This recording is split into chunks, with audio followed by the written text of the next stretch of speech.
اللهم صل وسلم وبارك على سيدنا محمد وعلى اهله وصحبه اجمعين. ازيكم يا حبايبي، عاملين ايه؟ يا رب تكونوا بخير. النهارده عمر الفراخ بتاعتي 17 يوم. بسم الله ما شاء الله، اللهم صل على النبي. زي ما حضراتكم شايفين كده احجامهم كويسه جدا. وطبعا احنا مستمرين على العلف ال 21%، اسفه ال 23 او ال 24 علف ناعم. بدنتني مستمره معاه لما لغايه تتاكدي ان كل فرخ من الفراخ دي كيلو. كل فرخ كيلو. يعني لو عندك 50 فرخ اتأكدي ان هم كانوا ال50 كيلو كاملين. يعني الأول فرخ تجيب معاكي من نص كيلو لتلات ارباع كيلو. تأكدي في ساعتها انك تغيري تحولي للعلف 21%. لان طول ما الفرخ ما حولش معاكي وزن وجاب من نص كيلو لتلات ارباع كيلو، ما تدخليش العلف الخشن نهائيا. عشان كده انت هتدمريه. لازم ياخد كفايته من العلف الناعم. وعلشان كمان ان العلف الناعم السموم بتاعته قليله، لكن العلف الخشن السموم بتاعته بتبقى عاليه شويه. طيب احنا الوقت في تغيير الجو خلاص، يعني بدأ الفصل الشتاء يقول لنا باي باي وفصل الصيف دخل علينا. هو لسه الجو ما حررش قوي بس بدأ يدخل علينا. يبقى لازم تعملي ايه؟ لازم تتأكدي من التهويه لازم تهوي. الست الشاطره اللي تعرف تحافظ على فراخها كويس ان هي تهوي وتدفي في نفس الوقت. يعني تحافظ على درجه الحراره وتهوي في نفس الوقت.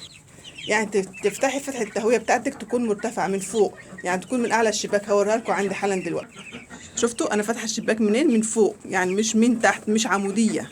تكون فتحة الشباك بتاعتها من فوق، يعني تكون مش عمودية على الفرخ، بحيث إنها تضرب الهواء من فوق، من أعلى الأوضة من فوق لغاية توصل على ظهر الفرخ، تقلل في الهواء السخن اللي موجود في الأوضة، فما بتديهمش تيار هواء، ما بتجيبلهمش نزلة برد.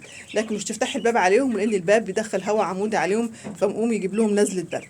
ده تغيير الجو. طيب بالنسبة بقى للمية، حاطين فيها ايه؟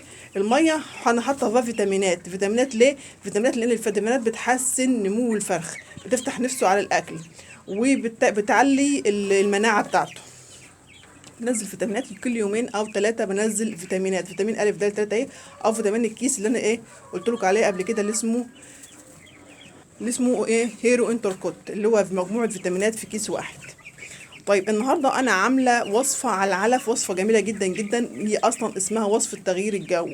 انك هتغيري الجو هيغير، اعملي الوصفه دي لو كل يوم. مفيش فيها اي خساره. وزي ما انتم شايفين حضراتكم ان الفراخ معايا قرعه، مليش لها فيش لها ريش. تعرفي ان الفرخ كويس، لان الاكل اللي بياكله بيحولوا لحم، ما بيحولوش ريش. الفرخ اللي يريش معاكي بدري تعرفي ان هو فرخ مش هيجيب معاكي وزن نهائيا. لان الفرخ الاقرع هو الفرخ الكويس، الفرخ اللي بياكل الاكل وبيحوله لحم، ما بيحولوش ريش. طب بيحولوا ريش ليه؟ بيحولوا ريش لان عندك التدفئه مش كافيه للفرخ، فبقوم هو يدفي، ياكل الاكل، يدفي نفسه عشان يحمي نفسه من البرد. ما هو الفرخ برضه ذكي، لان هياكل الاكل اللي هياكله يحوله ريش يدفي نفسه. لكن انت لو محافظه على تدفئه المكان عمره ما هيحول ريش، هيحول لحم. طيب الوصفه معايا ايه؟ هقول لكم عليها حالا دلوقتي اهي. هي اللي جايباها في الجردل اهو. بس انا طبعا مش هعمل كميه العلف دي كلها، انا هعمل نصها بس، علشان خاطر الوصفه دي بتاعت ما تحط لهم مسافه ساعتين تكون خلصانه من قدامهم. ولازم كمان تفتحي فتحة بحري وفتحة قبلي. لو انت عندك شباك بحري وشباك قبلي، افتحي جزء من ده وجزء من ده، وحافظي على التهوية. لو الجو اتقلب معاكي وبدأ فيه هواء، اقفلي الفتحة البحرية علشان خاطر ما تدخلش هواء فيه فيروسات من بره، لان الجو كل اليومين دول محمل بالفيروسات. طيب انا عملت الخلطة معايا اهي. انا حطيت حوالي 3 كيلو علف، دول اللي هياكلوهم دلوقتي. ومعايا ايه تاني؟ معايا اهي، معايا ده بصله كبيره او بصلتين صغيرين موجوده عندك. معايا ليمونه كبيره. معايا روز توم بحالها، فيها حوالي من 10 فصوص توم كبار بالثوم الجديد. ومعايا معلقه كركم كبيره، ومعلقه زعتر كبيره، وحوالي معلقتين او 3 خل، وليمونه كبيره. يبقى بصل وليمون وتوم وكركم وزعتر وخل، زي ما انتوا حضراتكم شايفين اهيت. واحطها كلها بميتها بحالها،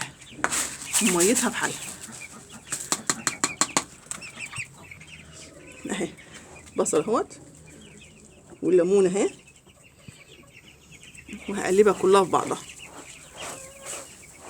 يبقى بصل وليمون بصل وتوم وليمون وخل وكركم وزعتر. طب زعتر ليه؟ زعتر ده جميل جدا جدا، اولا بيقضي على الاسهالات، ريحته جميله جدا، بتجذب الفرخ ان هو ياكل، ولو عندك فرخ عنده اسهال بيمنعه، وبيفتح نفس الفرخ على الاكل. اولا زعتر ده جميل جدا جدا كده، واعملي سيرش عليه على الجوجل وانت هتعرف فوائد الزعتر.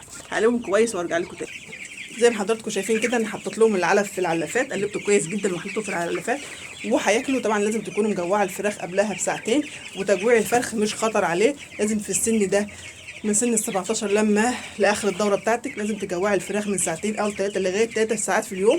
ولو الجو حر وقت الظهر شيلوا من عندهم الاكل خالص وسيبوا الميه قدامهم، عشان كل ما ياكلوا جسمهم هيحمى زياده ويحصل لهم احتباس حراري. ويا ريت لو استفدتوا من الفيديو تعملوا لايك للفيديو وتشتركوا في القناه، والسلام عليكم ورحمه الله وبركاته.